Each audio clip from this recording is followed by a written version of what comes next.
Imagine a doctor. He looks at you with X-ray vision and he heals you from within without ever having to open you up. Sounds like science fiction, doesn't it? Welcome to the world of interventional radiology. Despite playing a crucial role in modern medicine, most people have never heard about it.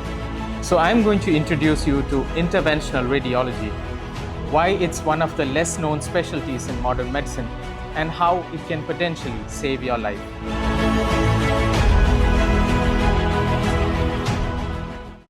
So when you talk about different specialties, you know that the bone doctor is the ortho guy, the person who operates you is a surgeon, and the pregnancy doctor is the obstetrician. But how many of you know about interventional radiology? I always knew that mine was a specialty that can get quite confusing, and it was most striking for me when I had a conversation recently and when someone asked me what it was that I did for a living. When I told him that I was an interventional radiologist, he asked me, an international what? So I told him, no, it was not an international radiologist, but an interventional radiologist. At which point of time he asked me if I treat cancer patients. So yes, but not exactly. Because what he was thinking of was a radiation oncologist, but I'm a radiologist. So I know that these terms can get quite confusing. So let me clear the confusion. This is what an IR does. He uses image guidance by the use of cath lab, a CT scan or ultrasound, and using these modalities, he does procedures within your body using a small pinhole or an incision that is very, very small. So you all know what is a keyhole surgeon or a laparoscopic surgeon. They create a couple of ports in different parts of the body, say the abdomen or the knee joint, and they do the procedures. You can think of interventional radiology as a pinhole surgeon. There are hundreds of diseases that can be treated with the beauty of a pinhole surgery. Many of these are daycare procedures. That means that the patient can be discharged on the same day with less hospital stay and less chances of complications and infection. Does that mean that every procedure can be done through a pinhole? Absolutely not. Does that mean that an interventional radiologist can treat all your illnesses with a minimally invasive surgery? No.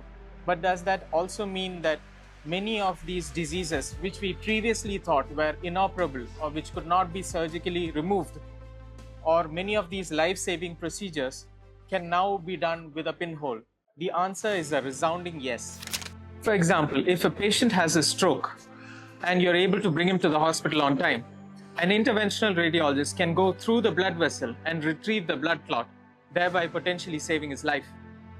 There are even several cancers which can be treated with the help of targeted delivery of this chemotherapeutic drug into the cancer, or the lesion can be burnt in a procedure what's called ablation, or blood vessels which are bleeding excessively can be targeted and can be closed off with plugs, coils or glue. Or if you have blood vessels which are already closed and narrowed, they can be opened up with several procedures like a dilatation or a stenting, thereby restoring blood flow to the organ requiring it. There are even several diseases which previously required an operative intervention. For example, thyroid swellings, or a breast lump, or an enlarged uterine fibroid, or an enlarged prostate, which can now be treated with the help of an IR. So the next time your loved one, or God forbid you, are in the hospital for a disease, make sure to ask your specialist if there's an IR treatment option available. So if you have any more doubts about what diseases can be treated with IR, feel free to leave a comment down below. Stay tuned for more medical insights and information about this fascinating specialty. This is Dr. Jassim IR signing off.